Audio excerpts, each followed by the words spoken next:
পায়ে জুতো পরে বেরিয়েছিলাম। এখন জুতো আমাকে নিয়ে হাঁটছে নাকি কাদা জুতোকে ধরে রাখছে বুঝতেই পারছি না।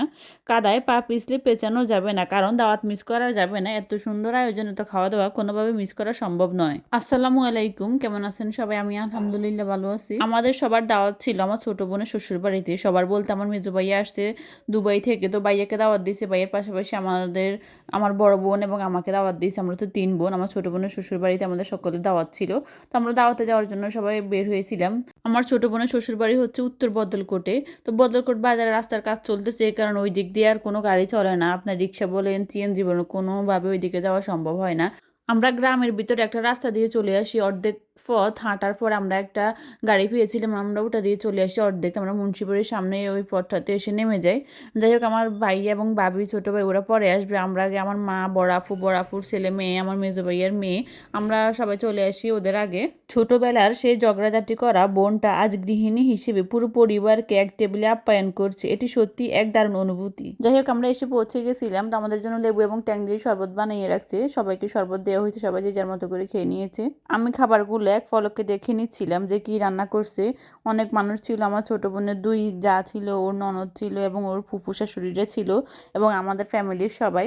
তো শুক্রবার ছিল দাওয়াত। সবাই যারা পুরুষ ছিল মসজিদে নামাজ পড়তে গেছেন, আর বাকিরা বাসায় ছিল। নামাজ শেষ হতে দেরি হবে, তাই আগে ছোট বাচ্চাদেরকে খাবার দিয়ে দেওয়া হচ্ছে। সবার ছোট বাচ্চাদেরকে, সত্যি বলতে বাচ্চাদেরকে আগে খাওয়াতে পারলে মারা একটু নিশ্চিন্ত থাকতে পারে, মাদের একটু শান্তি লাগে যে ওরা তো আগে খেয়ে নিছে। আর ছোট বাচ্চাদের খাওয়া বলতে যা হয় আর কি, এক একজন তো এক একটা পছন্দ করে। তো আমার ছোট বোন বলছে যে আমি খাবারগুলো বেড়ে দিচ্ছি, ওরা যে যেটা পছন্দ করে আপনারা ওদেরকে ওটা দিয়ে খাওয়ান। তাই হোক, তো আমার বাবির মেয়েদেরকে খাইয়ে দিচ্ছেন, ওনার 2 মেয়েকে, এবং আমি আমার মেয়ে এবং আমার বড়াফুর মেয়েকে খাবার এনে দিচ্ছি। আমার ছোট বোনের দেবর এবং ননদের ছেলে মেয়েরাও ছিল, ওদের আম্মুরা ওদের জন্য খাবার নিয়ে গেছে রুমে, ওদেরকে খাওয়াচ্ছে। বড়াফু ওর ছোট মেয়েটাকে খাইয়ে দিচ্ছে। আমার সেই ছোট বোনটা কবে যে এত সংসারী হয়ে গেছে, এত এত মানুষের রান্নাবান্না এখন করতে পারে, মার্শাল্লাহ, দেখে ভালো লাগছে। আমি প্রায় 2.5 থেকে 3 বছর পর আমার ছোট বোনের শ্বশুর বাড়িতে দাওয়াত খেতে আসছি। আমি লাস্ট 2023 সালে আমার ছোট বোনের শ্বশুর বাড়িতে দাওয়াত খেয়েছিলাম। আমার ভাইয়া এবং আমার হাজবেন্ড 2023 সালে বাংলাদেশে আসছিল, তখন সবাইকে একসাথে দাওয়াত দিয়েছিল। যাই হোক, ছোটরা সবাই খেয়ে নিচ্ছে। এর পাকে সবাই নামাজ শেষ করে বাসায় চলে আসছে। তো আমরা আবার টেবিলে বড়দের জন্য খাবার দিয়ে দিলাম। আমার ছোট বোনে আজকে যা যা রান্না করছে, ও পোলাও রান্না করছে, মুরগি, চিংড়ি মাছ, এখানে হাঁসের মাংস, চীনা হাঁস ঘরে পালছে, ওর পালা একটা চীনা হাঁস রান্না করছে। এরপর গরু মাংস আলু দিয়ে শাক রান্না করছে, কোয়েল পাখি রান্না করছে, কোয়েল পাখি ওর পালা ছিল, এবং সাথে ছিল সালাদ। এরপর দুপুরে খাওয়া শেষ করে সবাই একটু রেস্ট করছিল। এর পাখি আমার ছোট বোন বিকেলে সবাইকে আবার নাস্তা দেওয়ার জন্য সবকিছু রেডি করে টেবিলে নিয়ে আসছে।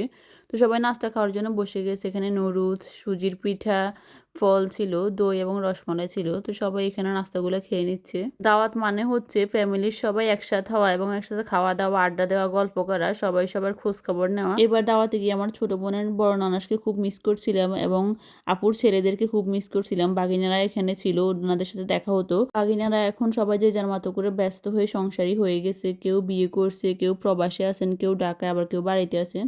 তো যাই হোক, খুবই সুন্দর একটা দিন ছিল। আমরা আসার পথে একটা লোকেশন পেলাম যে খুবই সুন্দর, এখানে আমরা কয়েকটা ফটো তুলে নিয়েছিলাম, ফ্যামিলি ফটো বা গ্রুপ ফটো। তো যাই হোক, কেমন লাগছে সবাই জানাবেন। ভালো থাকবেন সবাই, আল্লাহ হাফেজ।